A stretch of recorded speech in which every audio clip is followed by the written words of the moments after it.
Olá, boa tarde. Estamos iniciando o programa Um Sentido para a Sua Vida, da Federação Espírita do Estado de São Paulo.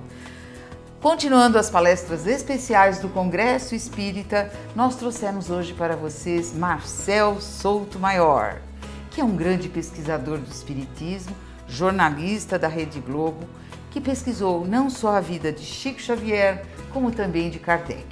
A palestra era sobre a fé raciocinada. Vamos assistir? Bom dia. Obrigado pela presença. Obrigado, Flávio, pela apresentação, pela recepção. Eu sei que é uma responsabilidade enorme, assim. Eu sempre sinto a responsabilidade enorme de estar aqui, nesse espaço. Você tem um edifício com o nome de Kardec, você tem um salão com o nome de Bezerra de Menezes. Então, é muita responsabilidade, sim. Eu queria começar dando uma notícia que eu acho assim, muito importante, e agora ela está confirmadíssima, eu estou dando em primeira mão aqui para vocês. O Kardec vai virar longa-metragem, mesmo, de verdade. A gente começa a filmar em setembro, vai ter filmagem em Paris, vai ter também filmagem no Rio de Janeiro. Quem vai dirigir é o Wagner de Assis, e o Wagner foi quem dirigiu o Nosso Lar. O Wagner cuida da doutrina ele é espírita de berço, e ele tem o roteiro é do Wagner. Eu participei também e a gente foi juntos ali, reconstituindo a trajetória do Kardec, cuidando da imagem do Kardec também. Então, esse filme, o lançamento dele está previsto, praticamente confirmado, para o ano que vem. Então, no ano que vem, quando a Revista Espírita estiver completando 160 anos, a gente vai ter Kardec em todas as telas, no máximo possível de telas do Brasil. E a outra coisa que é mais importante ainda, a gente está com um apoio a uma negociação em curso, mas deve ter também uma exibição enorme na Netflix. E a Netflix está em mais de 130 países no mundo todo, 130 países. Então, nós teremos um espaço para o Kardec e para o Espiritismo, obviamente, que é um espaço muito importante. A produtora que vai fazer é a Conspiração Filmes, que foi a produtora que fez os sucessos incríveis como Os Dois Filhos de Francisco. Então, vai ser uma qualidade máxima, cuidado máximo, e é Kardec com a máxima potência ali, levando a mensagem dele, uma mensagem de esperança para o Brasil inteiro. É uma mensagem que está fazendo muita falta hoje, a gente sabe disso. Então, ele vai chegar para alimentar as pessoas e também para reduzir. Eu vejo hoje assim, muita gente deprimida, muita gente sem fé, muita gente sem esperança, e a gente espera que esse quadro a gente consiga jogar várias pedras nesse lago enorme, do Brasil, do mundo, e mudar algumas percepções das pessoas. Eu estava pensando, enquanto a Flávia lia lá a lista de livros, eu até me esqueço de alguns deles. Por exemplo, o livro do filme do Chico Xavier, por exemplo, e também as edições de centenário. Enquanto você falava, eu falava ali, eu estava brincando, imagina se ele não fosse espírita, e você falou a mesma coisa. E aí eu brinco assim, eu fiquei lembrando, quando eu estava fazendo as vidas de Chico Xavier, quer dizer, isso foi em 2003, eu era muito desinformado sobre a doutrina, muito mesmo, e eu me lembro que eu comecei a escrever, eu escrevia de madrugada, eu trabalhava no Jornal do Brasil, aí eu voltava do Jornal do Brasil, começava a trabalhar 10 da noite e só parava de trabalhar às 5 da manhã, quando o entregador do jornal chegava, batia na porta, eu parava e ia dormir. E eu, leigo, eu ficava pedindo, assim, às vezes eu ficava olhando, tinha sempre xícaras de café do lado, aí eu ficava pedindo provas, para a xícara se mexer, para a colher cair no chão, enfim, eu queria uma prova, assim, eu ficava ali, não acontecia nada, a colher não mexia, o café não acontecia nada. E eu lá pesquisando muito sobre Chico, e eu comecei a ficar nervoso, por quê? O que acontecia? O Chico era atacado o tempo inteiro. Atacado, perseguido, ridicularizado, a imprensa massacrava o Chico, ia o Davi Nasser, ia Jamanzon, enfim, era um sofrimento. E ele não reclamava, e ele não reagia. E eu comecei a ficar nervoso com aquilo. Eu peguei um táxi uma vez, foi o único taxista espírita que eu já peguei na vida, foi essa vez. Aí eu ia para a Biblioteca Nacional, que eu ficava na Biblioteca Nacional pesquisando ali nos jornais, os periódicos e tal.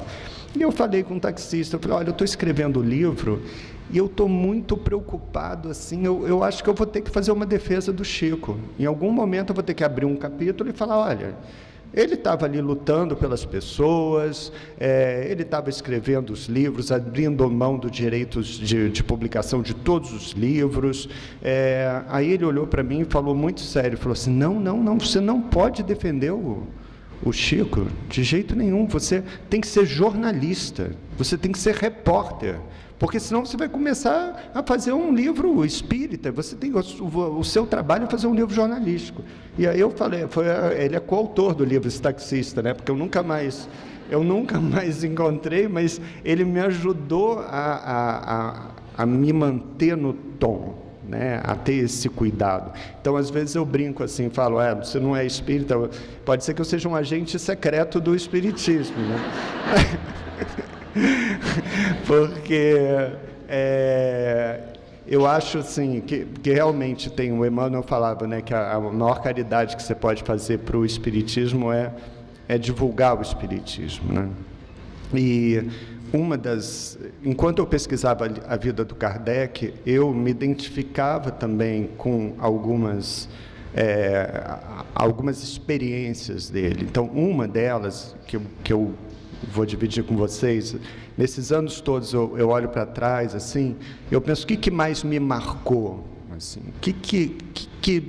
tudo bem, As Vidas de Chico Xavier virou filme, longa-metragem, eu me lembro da sessão em que eu vi o filme pela primeira vez, foi curioso, o Daniel Filho estava lá, era um cinema no shopping da Gávea. E aí eu fui, era uma sessão, tinha um elenco, não tinha nem jornalista, não tinha nada. E eu me lembro que o meu filho mais novo, ele tinha acabado de nascer. E eu fiquei muito mais nervoso na sessão do filme do que na sala de parto, né? Aí eu falei para o Daniel Filho, olha, minha mão está gelada e eu estou muito, muito mais tenso do que era um filho nascendo. Esse é um momento importante? Mas o mais importante de todos foi na primeira campanha de divulgação da biografia do Chico. Eu fui convidado para ir a uma feira espírita em Brasília. E a editora falou, não vai, essa feira é muito mal organizada, você vai ficar abandonado no corredor, vai ser um desastre, não vai nessa feira. E eu fui, e foi um desastre. Tudo que a editora falou aconteceu, tudo. Aí eu ficava num corredor assim, num salão quente, era verão, aquele cerrado em Brasília, né?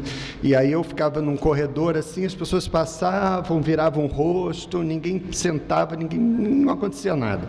E aí chegou a hora da minha palestra. E aí a palestra era num containerzinho de ferro, um container. Aí um container com um microfone. E tinha umas 8 pessoas dentro do container, 9 pessoas. E eu com o microfone, eu falei, por que o microfone, né?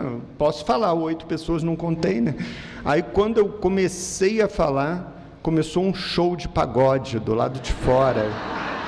Mas um show numa altura absurda. Aí eu entendi por que tinha o microfone, né? E eu ficava ali falando, o que eu estou fazendo aqui, né? Que desastre isso.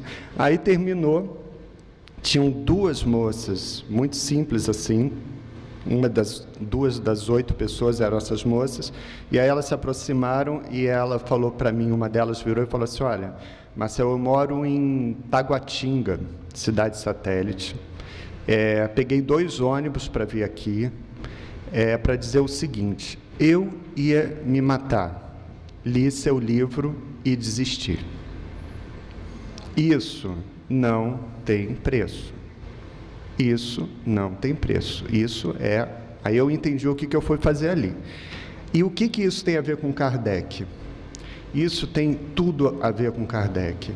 Porque o Kardec, também como Chico, durante um bom tempo, ele ficou sofrendo vários ataques. Era ataque da ciência, ataque da igreja, muito poderosa na Europa do século XIX, era ataque da imprensa, e ele ficava também do mesmo jeito do Chico. Ele era mais afirmativo? Era. Ele era um professor, né? E ele era um educador, e ele tinha um tom muito menos suave do que o tom do Chico, mas ao mesmo tempo ele ficava não querendo impor uma fé, uma crença a ninguém. Ele respeitava também o ceticismo dos outros. Mas chegou uma hora que os ataques estavam tão fortes que ele escreveu um texto que está na Revista Espírita, e que é um texto que a frase dele é muito importante. Ele fala: o materialismo mata. Ele falou. E ali eu entendi, e aí depois, em outro artigo, eu entendi qual era o sentido real daquela frase. Era assim: havia naquela época, como existe hoje também, mas naquela época estava muito forte, era uma Europa marcada por um começo de uma revolução industrial. Você tinha uma ciência cada vez mais forte, mais poderosa, e você tinha uma fé sendo posta em xeque, na verdade. Você tinha uma crise de fé ali dentro. E você, junto com essa crise de fé, você tinha uma epidemia de suicídios. A quantidade de gente que se matava naquela época era impressionante. Então, quando Kardec fala o materialismo mata, ele estava falando disso. Assim, parem de me atacar, vamos parar de questionar toda e qualquer fé, porque os livros, porque o Espiritismo, porque a partir do momento em que você dissemina e você divulga para milhões de pessoas, né, através, por exemplo, da Revista Espírita, ou através, por exemplo, do Livro dos Espíritos, Livro dos Médiuns, o Evangelho segundo o Espiritismo, o que é o Espiritismo, quando você dissemina essa lógica, nascer, morrer, renascer, progredir sem cessar, esta é a lei. Quando isso se cristaliza na frente de pessoas que não viam mais nenhuma razão para viver, você salva vidas. Então, por exemplo, quando essa moça, né, chega para mim em Brasília e fala: eu ia me matar, li seu livro desistir, o que ela estava falando? Não foi o meu livro que salvou a vida dela, óbvio. O que salvou a vida dela foi o exemplo de vida do Chico Xavier. Foi isso. Porque o que ela viu ali? Era um homem sofrendo, lutando, enfrentando ceticismo, descrença, sendo perseguido por tudo e por todos, né? E deixando para o Brasil, deixando para a gente, para o mundo, mais de 400 livros, né? A toda a renda gerada por esses 400 livros para alimentar essa rede, né? Que é essa rede que está cada vez mais ativa e cada vez mais integrada no Brasil. Então, a vida do Chico salvou aquela vida. E tanto o Chico quanto o Kardec, isso que eu ouvi uma vez, eu ouvi isso uma vez, eu não ouvi mais do que uma vez, não. Essa frase, eles ouviram infinitas vezes, né? O Kardec recebia isso nas cartas que vinham de todo o mundo, né? Que vinham de vários países, né? E o que eu gostaria de dividir com vocês é assim, fazer um vínculo entre esses dois homens, né? O Chico e o Kardec, o que eu aprendi com eles, e eu acho que é isso, essas 3 dimensões que eu vou citar aqui, vão estar retratadas também no filme do Kardec. Qual é a diferença deles e o que quer dizer, o que une eles, esses valores podem ajudar a gente? Eles foram movidos por 3 sentidos muito poderosos, tanto o Kardec, o professor Kardec, racionalista, quanto o Chico, filho de pais analfabetos, do interior de Minas Gerais, uma pessoa muito simples, um missionário. Eles foram movidos por, primeiro, um sentido de missão muito clara, missão, né? Eles acordavam para trabalhar, e eles iam, vestiam seus casacos de general. Chico vestia lá o terno dele, ia defender a doutrina, ia difundir o espiritismo na frente das câmeras de TV, ia à luta. O Kardec da mesma maneira. Então, o sentido de missão é um sentido muito importante. O outro sentido é o sentido de doação. Doação. Você se doar ao outro, os dois fizeram isso, sem esperar nada em troca, e muitas vezes recebendo em troca a desconfiança, né, ataques. Então, esse sentido de doação também é um sentido muito poderoso nos dois, tanto no Chico quanto no Kardec. E o outro sentido é um sentido de aceitação, mas não uma aceitação passiva, só, eu aceito. Não, você aceita as críticas, você aceita os ataques, mas você segue em frente, vai à luta, né? Não deixa falar, porque eu sei que eu tenho essa missão, porque eu sei que essa missão está fazendo muito bem a muita gente, e eu vou em frente até o fim. Então, eu acho que se nós, no nosso dia a dia, junto com os nossos filhos, né, as nossas famílias, a gente conseguir encontrar um sentido de missão para a nossa vida, seja ela qual for, pode ser uma missão mínima, não precisa, vou disseminar o espiritismo para o Brasil e o mundo, mas um sentido de missão é muito importante também que a gente consiga sair do próprio umbigo, né, e entrar em contato com dores, com necessidades dos outros, isso também é muito importante, e você usar sempre que possível. Eu me lembro que o Chico tem a história dele clássica, isso tem a ver com aceitação também, que ele começou quando ele foi atacado pelo Davi Nasser e o Jamanzon, teve a matéria da revista Cruzeiro, e que foi um escândalo na época, porque eles convenceram o Chico, eles eram muito hábeis, muito sedutores, e eles fingiram que eram jornalistas estrangeiros. O Chico morava em Pedro Leopoldo, estava começando a ter muito sucesso e provocar muita polêmica por causa do primeiro livro dele, que era o Parnaso de Além Túmulo, que eram uns poemas incríveis, assinados por Augusto dos Anjos, e eram poemas inconcebíveis, como um menino com aquela formação que trabalhava desde pequeno para ajudar no sustento dos irmãos, que tempo ou que cultura ele teria para botar aqueles poemas tão perfeitos no papel. Então, quando esse livro saiu, a Academia Brasileira de Letras analisou os poemas, e a imprensa, o Globo, fez uma série de reportagens, Clementino de Alencar, lá em Pedro Leopoldo, e ele começou a virar aquele matuto de Pedro Leopoldo começou a virar um personagem nacional. E aí o Davi Nasser e o Jamanzon foram lá, e o Chico, eles convenceram o Chico a tirar fotos dentro da banheira da casa, tirar fotos simulando uma psicografia e fazendo legendas também muito irônicas, né, porque o Nasser era muito irônico. E aí o Chico ficou arrasado, e o Emmanuel apareceu, né, para ele, e falou: Chico, o que houve? Você está chorando? Eu não quero mais, eu acho que eu vou parar, vou desistir de tudo. E aí o Emmanuel disse para ele assim: Jesus foi para a cruz, você foi só para cruzeiro. Ele falou: então você para de chorar. E de vez em quando eu penso nisso, assim, né? A gente às vezes sofre, né? E sofre muito, a vida é dura, né? Mas de vez em quando a gente foi só para cruzeiro, né? A gente não foi para a cruz. Vamos fazer um pequeno intervalo, mas voltamos já já com vocês.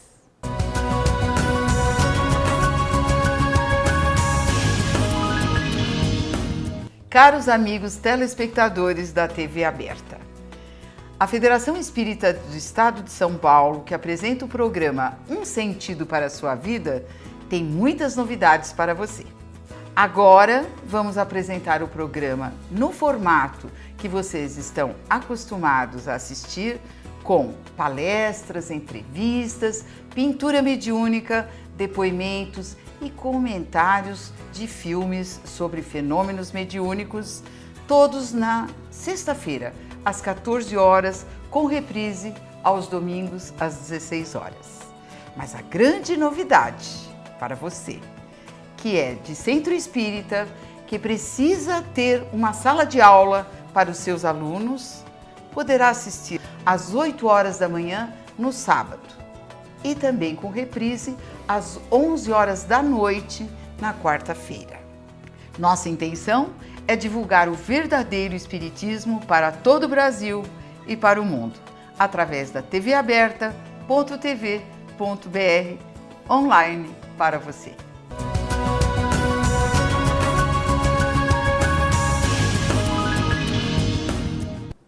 E voltando ao programa Um Sentido para a Sua Vida, depois dessas informações preciosas que vocês tiveram, nós vamos continuar com a palestra de Marcel Souto-Maior e também as perguntas que foram feitas por Flávia Manzano, perguntas estas feitas pela plateia. Vamos ver. E uma outra coisa que o Chico também, que eu gostava muito da história dele, que era aquela da água da paz, que era também uma época que ele estava reclamando sem parar. E aí a mãe, o espírito da mãe aparece e fala para ele: olha, Chico, você faz o seguinte, você está sofrendo tanto, procura um remédio chamado água da paz. Procura a água da paz, usa a água da paz e você vai melhorar.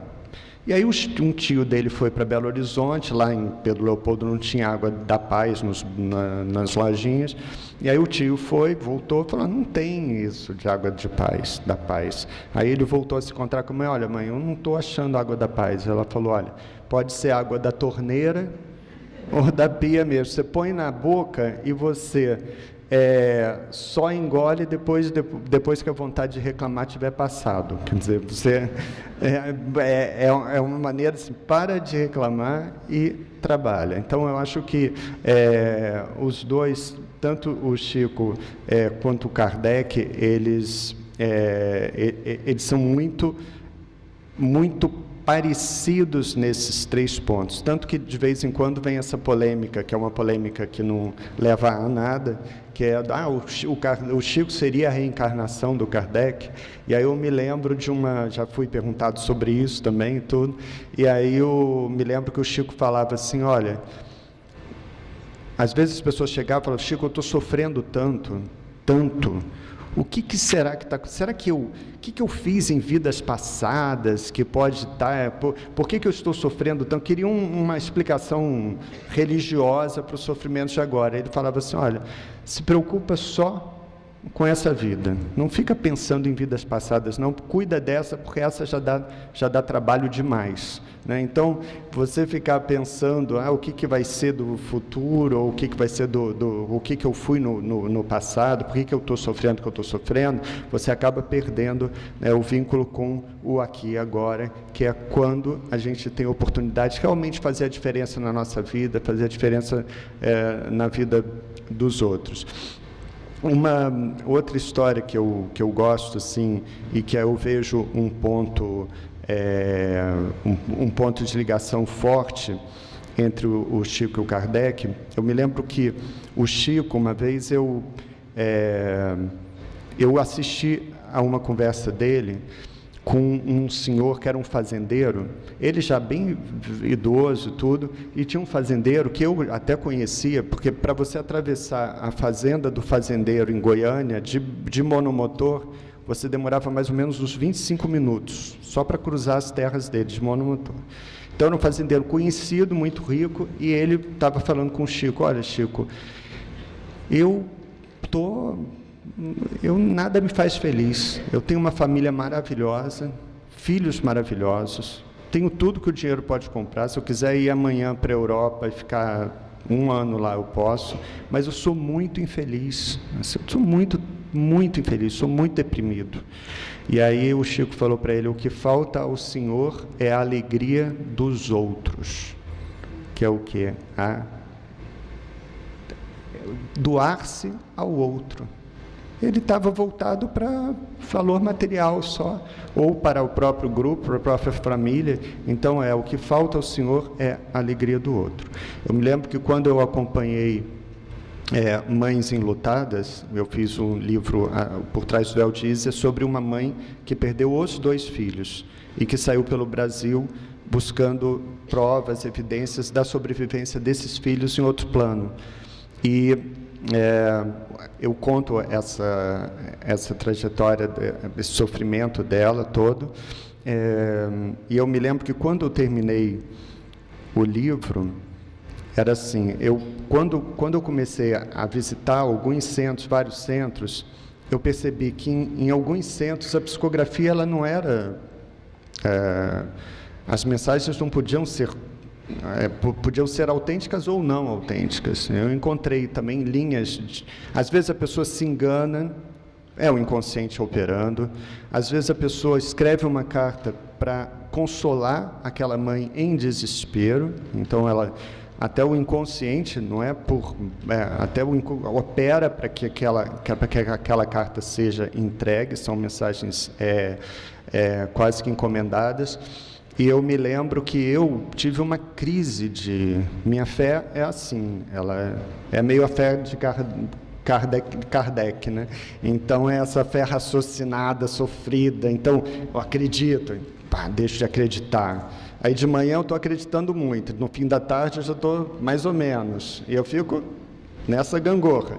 E aí no meio do Por Trás do Véu de Ísis, né, eu falei, eu vou parar com esse livro.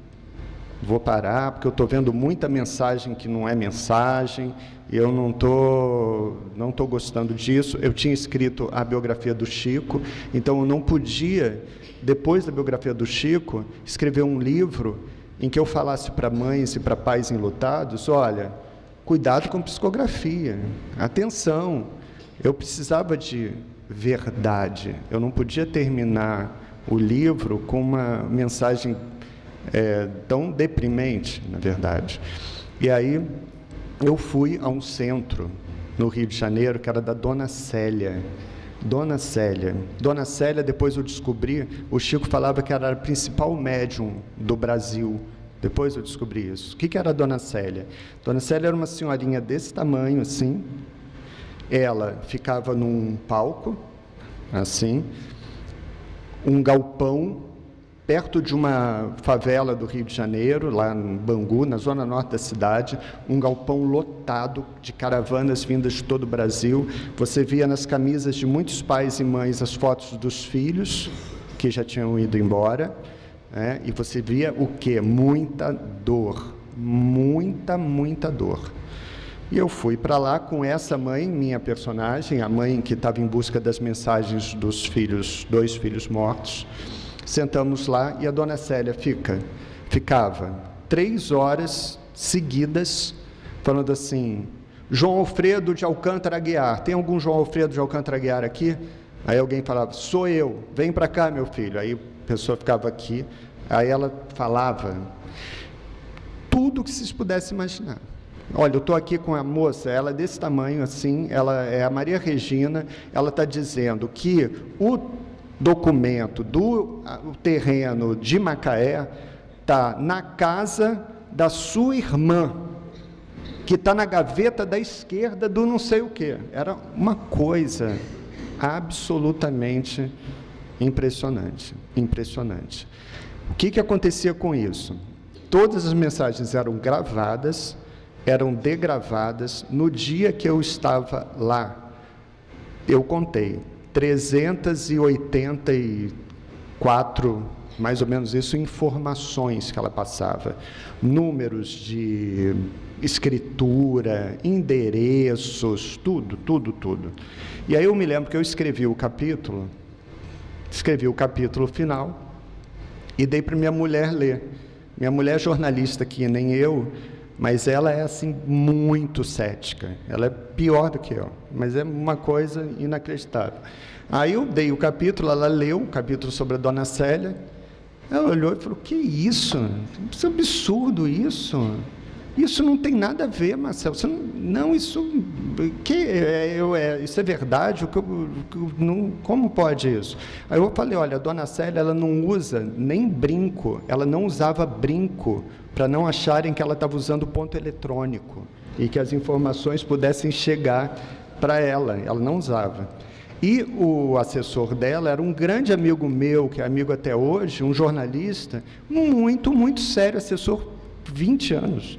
Aí eu falei, minha mulher ficou ouvindo, eu falei: olha, vai lá então, vai lá ver, vai ver a Dona Célia. E aí eu fui para Brasília e ela foi para o centro lá. Eu liguei, ela não atendeu na hora, assim. Depois eu liguei, ela ligou no intervalo e eu falei: e aí, Anabela, como é que está aí? Você está acreditando em alguma coisa? Eu estou acreditando em tudo. Aí chorava. Eu estou acreditando em tudo, né? Então, o que eu vejo é assim, né, desses anos todos de pesquisa, o que eu vejo? Esse é um território em que existe autossugestão? Existe, às vezes, má-fé? Existe má-fé também. Existe fraude? Existe. Mas existe verdade.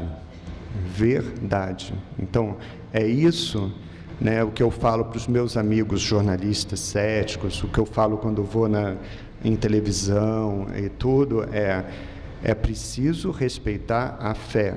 E eu acho que a gente sente isso, principalmente quando acontece com a gente, não é de a gente ouvir dizer: eu soube que o Chico fez isso. Não, eu vivi experiências fortes. Eu estava lembrando que a primeira vez, né, que eu conto essa história, mas eu acho que é uma história que é interessante, quando eu fui até o Chico pela primeira vez, eu totalmente desinformado, jovem, cheguei achando que eu fosse aparecer em Uberaba. Eu era do Jornal do Brasil, o Chico ficaria honrado de ter um jornalista do Jornal do Brasil interessado na biografia dele, se acharia ótimo. E aí eu cheguei e soube que ele nunca ia me receber na vida e que ele não queria distância de jornalista, de jeito nenhum chegaria perto dele. E aí eu fui ao centro, onde ele não aparecia, já fazia mais de 6 meses, porque ele estava com crise de angina, pneumonia, estava muito doente mesmo. E eu cheguei no centro dele, me falaram também: nem adianta você ir, porque ele não vai, não tem nem mais caravana vindo. Tanto que eu cheguei, o centro estava vazio. Aí eu sentei no centro dele, era eu e mais pouquíssimas pessoas, umas 8 pessoas, o centro vazio. Eu estou sentado, tinha lá um livro, depois eu vi que era o Evangelho segundo o Espiritismo, do Kardec. Entra o Chico. Chico entrou, ao quebrado mesmo, se sentou exatamente na minha frente, assim. Eu fiquei olhando, eu falei: não é possível. Aí ele começa a ler o Evangelho, e eu começo só a pensar em questões práticas e técnicas. Nenhuma emoção. Eu estava pensando como me aproximar dele para pedir autorização para escrever o livro, como é que eu ia convencer e tudo, pensando ali em tudo. E eu começo a sentir gotas caindo na minha camisa. Me lembro bem, a camisa branca, me lembro de eu olhando para o teto, que era o teto de telha que está lá até hoje, assim, no Grupo Espírita da Prece. E eu me lembro da minha surpresa e da minha vergonha, né, eu percebendo que eram lágrimas que caíam na minha camisa, muitas lágrimas, e era um choro sem soluço, e era um choro sem emoção clara, assim, sem emoção nenhuma, na verdade. E ali foi o primeiro fenômeno que eu vivi. Quando eu falo que existe verdade, a gente vê e a gente tem que admitir as verdades quando elas acontecem com a gente.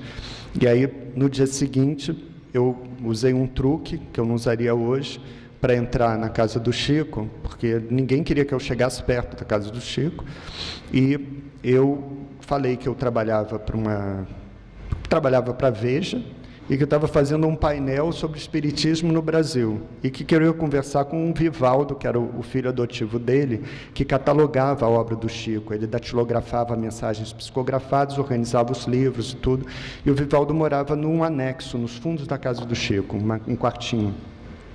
E aí eu me lembro que eu entrei pela porta dos fundos, mas entrei no território proibido, me sentei lá no quartinho com o Vivaldo começou a contar, a falar sobre como é que ele fazia a catalogação, revisão do livro e tudo. E aí chegou uma hora, tocou uma campainha, e ele falou: olha, é meu pai, ele tem um interruptor do lado da cama, eu preciso ver ele, porque ele está doente. E aí ele levantou, e mal ele levantou e sumiu pela fresta da porta, me lembro, eu estava com gravador, caneta e tudo, mal ele sumiu pela fresta da porta, a minha mão direita, que estava segurando a caneta, ela esquentou violentamente, só a direita, muito, muito, muito violentamente mesmo. Aí o que eu fiz foi jogar tudo em cima do sofá, larguei a caneta, corri para a porta, girei a maçaneta, assim, correndo, fui para o quintal, era noite fria em Uberaba, fiquei procurando uma torneira, alguma coisa, e eu fiquei sacudindo a mão, assim, mesmo, muito queimando a mão. E aí eu estou com a mão queimando, o Vivaldo aparece do alto, assim, do alpendre, né, muito chateado, vira e fala assim: parabéns, meu pai mandou dizer que seu livro vai ser um sucesso. Ele fala. E eu fiquei com uma vergonha, assim, não sabia o que fazer. Aí eu entrei, peguei meu gravador, peguei minha caneta, eu falei: desculpa e tal. Ele não falou nada, ele nem falou desculpa.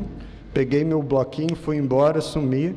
E aí eu fiquei pensando depois, né, que esse fenômeno das lágrimas inexplicáveis, né, e da mão pegando fogo, que hoje eu consigo catalogar e tudo como fenômenos, eles mostraram para aquele jornalista arrogante, desinformado, que ele estava entrando num território que precisava ser percorrido com cuidado, né, com responsabilidade, porque é um território em que você está lidando com milhões e milhões de pessoas, você está lidando com dores, você está lidando com uma urgência, principalmente no Brasil, que é a urgência de você trabalhar em favor do outro, você sair do seu próprio centro e você entrar em contato com necessidades, com urgências dos outros também. Então, esse território ele tem que ser percorrido, né, com muito cuidado.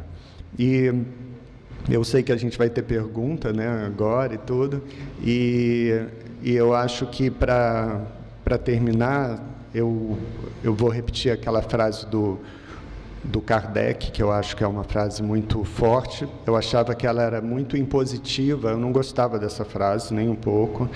Eu consegui, com o tempo, entender essa frase, que é: o fora da caridade não há salvação. Eu nunca pensei que eu fosse subir num palco e defender essa frase, porque eu não entendia realmente essa frase, e eu achava que ela era muito autoritária. Como não há salvação? Hoje eu vejo, quando eu vejo muita gente deprimida, por exemplo, eu trabalho na Globo, eu vejo muita gente que tem tudo, entre aspas, né, é rico, é famoso, mas é de uma infelicidade maior do que a do fazendeiro de Goiânia. E o que falta, né, a essas pessoas? Todas, elas têm isso em comum: é a incapacidade de olhar em torno, olhar em volta. Então, quando você fala fora da caridade não há salvação, o Kardec falou isso naquela época por uma razão, que é até mais prática do que essa. Ele tinha se decepcionado algumas vezes durante as pesquisas, porque ele era um investigador e ele era também um divulgador. E ele ficava se equilibrando entre esses dois papéis. E ele era um fiscal da doutrina, um fiscal, porque ele tinha que proteger o espiritismo da fraude, né, da mistificação, do ilusionismo, que o ilusionismo estava muito em alta na Europa daquele tempo. Então as pessoas faziam as mesas girarem, elas faziam instrumentos tocarem no ar, e aquilo era truque, aquilo não era espírito. Então ele foi levando muitos baques mesmo, e ele às vezes olhava e falava assim: a doutrina está em risco. Então, num dos discursos dele, num dos textos da Revista Espírita, que é lindo, que eu comparo também com o Materialismo Mata, ele falou: olha, o fenômeno das mesas girantes é o jardim da infância do espiritismo. Nós precisamos ter muito, muito cuidado com os fenômenos. Os críticos, os céticos, os adversários, eles podem questionar qualquer fenômeno mágico, espiritual, qualquer fenômeno físico, mas o que ninguém pode questionar nunca, e que é fato: a caridade. Quando você faz o bem, quando você organiza eventos como esses e difunde livros que salvam vidas, na verdade você gera uma cadeia que não tem fim, né? Então, fora da caridade não há salvação. Eu acho que é a grande lição, né, que me fica dessas duas figuras, uma que veio para organizar a doutrina e a outra que veio para seguir o manual, quase que à risca. O Chico falava: na dúvida, leiam Kardec. E é o que eu falo às vezes para as pessoas, me pedem em rádio, principalmente quando eu faço entrevista ao vivo: quais os livros que você me sugere, né? Eu nunca sugiro os meus livros, eu sempre sugiro Kardec. Quer entender o que é o Espiritismo? Primeiro, Livro dos Espíritos, e depois outros livros, né? Mas Fora da Caridade não há salvação. E muito obrigado a vocês.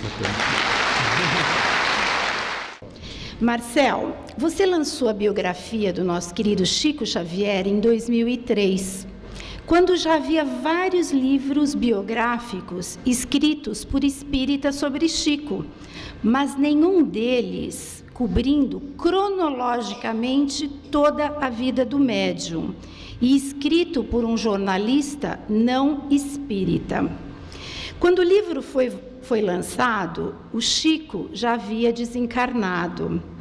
Então, a nossa perguntinha: em vida, ele chegou a comentar algo sobre o seu projeto, não sobre o sucesso do livro, que eu prestei atenção e você nos falou, mas sobre o seu projeto como um todo? O Chico disse alguma coisa? Ele para mim, ele disse que não tinha lido o livro, né? Ele já estava bem idoso, na verdade, quando os originais, porque eu mandei os originais. Ele falou que ele preferia não ler. Depois, o que eu soube por um amigo dele foi que ele gostou bastante do livro, né? E que ele tinha achado que foi realmente um livro jornalístico, né? Um livro diferente dos outros livros que já tinham sido publicados. Então eu tive pelo menos uma bênção indireta, mas diretamente ele não falou: adorei tudo. E a despeito do nosso querido Chico ter dito a você que o livro seria um sucesso, você tinha dúvida? Quando esse sucesso aconteceu, você esperava o sucesso no grau que ele aconteceu? Não, eu não esperava tanto, que na primeira versão, quando o livro saiu, ele não foi um sucesso. Ele, só quando, 5 anos depois, eu relancei, né? Meu pai brincava que era o milagre da reencarnação. Quando eu relancei o livro, aí o livro realmente ele aconteceu, né? Ele demorou 5 anos. Por que eu acho que ele demorou também? Primeiro, porque no primeiro lançamento eu não estava maduro para lançar. Por exemplo, eu me lembro, porque, por exemplo, os detalhes de divulgação.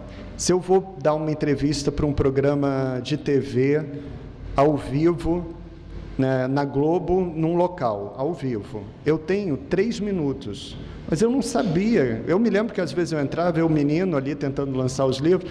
Quando a entrevista começava, eu começava a contar o primeiro caso, a pessoa, muito obrigado pela sua presença. Até isso eu errava muito, né? E eu acho que não era para ter acontecido ali, eu não consegui levar, não. Mas depois aconteceu.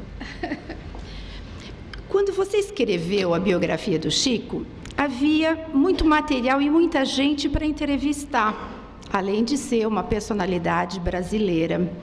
Você poderia nos contar alguma talvez das dificuldades, ou algumas das dificuldades que teve para biografar o Allan Kardec, considerando que ele era francês e já não havia ninguém vivo que tivesse convivido com ele, que pudesse ser entrevistado? Você conseguiu recuperar alguma informação nova sobre o Allan Kardec, 1 século e meio após o seu desencarne? Como foi isso? E fala um pouquinho das dificuldades, por favor. Foi muito, é uma boa pergunta, muito difícil escrever esse livro. O que eu faço como biógrafo, que me ajuda muito?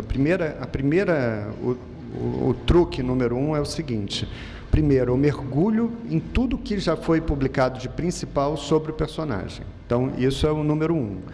E aí eu traço a linha do tempo do personagem. Qual é a linha do tempo? Nascimento, morte, os principais marcos da trajetória desse personagem. Quais os principais marcos? Que obstáculos ele teve que enfrentar? Quais os principais obstáculos? Aí, com esse mapa da vida, eu começo a resgatar o homem. O que nós somos? Nós existimos no nosso tempo. Eu não posso pegar um personagem. Então, o Kardec, eu tive que fazer uma pesquisa também muito forte sobre cultura, política, que Europa era aquela do século XIX. Então, acho que esse é um diferencial do livro, que você consegue entender que era um mundo com crise de fé, era um mundo que estava fascinado pela ciência, era um mundo que estava ficando cada vez mais positivista. Então, essa linha do tempo eu consegui. A minha fonte fundamental, que me guiou muito, foi a Revista Espírita, porque ali eu tenho a palavra do Kardec. São 11 anos, ele até a morte dele, escrevendo e também admitindo erros e sofrendo. Tinha uma revista que ele falava, olha, o fulano, o médium, fulano chegou, porque ele era procurado para divulgar os eventos. Chegou na cidade uma pessoa de muita luz, muita responsabilidade, aí passava um ano, a descoberta de aquele médium, que aquele médium era um ilusionista, por exemplo.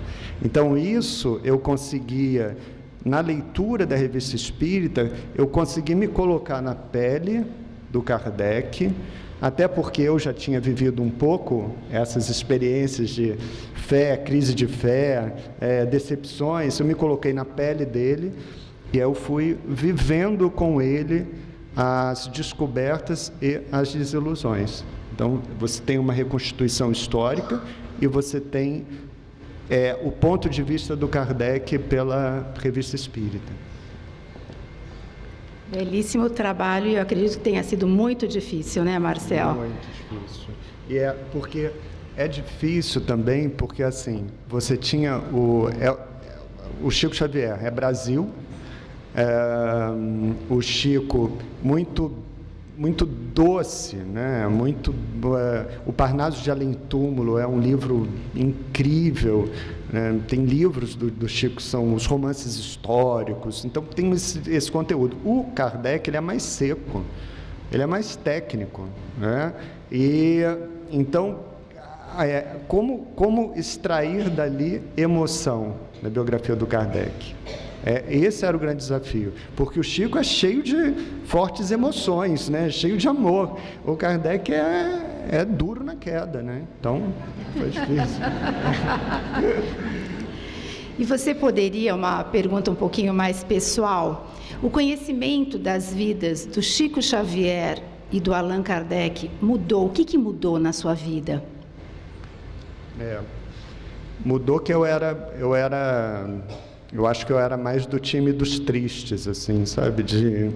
muito pensar, muito ficar muito ligado, olhando para o meu próprio umbigo. Eu acho que eu seria mais fazendeiro lá de Goiânia e mais Amigos Deprimidos da Globo se eu não tivesse entrado em contato com os dois. E eu uso para mim essas frases você foi para a cruz, né? Jesus foi para a cruz, você foi para Cruzeiro, Água da Paz. Então, nas pequenas, desde esses pequenos conselhos até a decisão de não ficar parado, voltado só para os meus próprios interesses e sem olhar para os lados. E agora uma última. Você, depois do Chico, do Kardec, você poderia nos adiantar algum furo de reportagem? Na verdade, você já falou do livro, que 2018 aí já estamos todos convidados, né, para irmos para as telinhas prestigiar o filme. Mas você poderia nos dar um furo de reportagem, adiantar se já tem em mente alguma coisa a mais sobre o Espiritismo? Eu sempre falo que eu não vou escrever nenhum livro mais relacionado, né, ao Espiritismo. E o que acontece comigo é uma coisa muito estranha.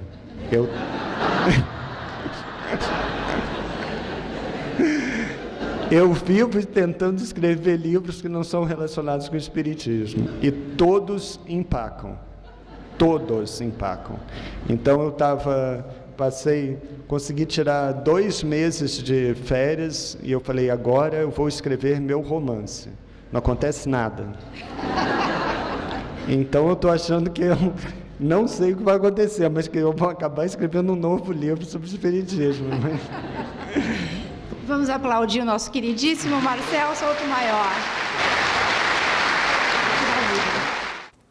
Somos muito gratos a Marcel Souto-Maior por ter vindo a São Paulo nos trazer essa conferência tão linda. E agora, antes de terminarmos o programa, vamos fazer um convite para você. A Federação Espírita de São Paulo completa 81 anos essa semana e será comemorado no sábado, amanhã, dia 15, no Auditório Bezerra de Menezes, aqui na Rua Maria Paula. Nós teremos uma palestra com Edelso da Silva Júnior sobre a Fiesp, a sua fundação, as suas alegrias, as suas dores e, por que não dizer também, sobre a sua caridade mais desinteressada. Venham à Fiesp. Teremos livros com 50% de desconto amanhã. Esperamos vocês. Muito obrigada.